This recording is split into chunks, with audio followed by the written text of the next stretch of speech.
Hi friends. ఈ రోజుల్లో చాలామంది డబ్బులు ఫ్రీగా రావాలి, ఎవరైనా డబ్బులు ఫ్రీగా ఇస్తే బాగున్ను అనుకుంటున్నారు.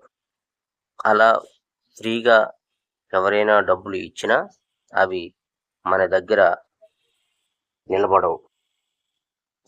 అలాగే మన జీవితంలోకి డబ్బులు రావాలి, మనం ఎక్కువ డబ్బులు సంపాదించుకోవాలి అంటే ముందు మన దగ్గర ఎంతో కొంత డబ్బులనేది ఉండాలి.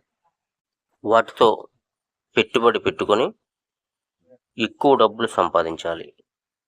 అలా సంపాదించిన తరువాత ఆ డబ్బులు ఎక్కడ ఇన్వెస్ట్మెంట్ చేస్తే మన డబ్బులు చాలా జాగ్రత్తగా, భద్రంగా డబుల్, ట్రిపుల్ అవుతాయో ఆలోచించి ఇన్వెస్ట్మెంట్ చేయాలి. ఆ విధంగా డబ్బులు సంపాదించుకుంటూ మన జీవితంలో ఎదుగుతూ ఉండాలి.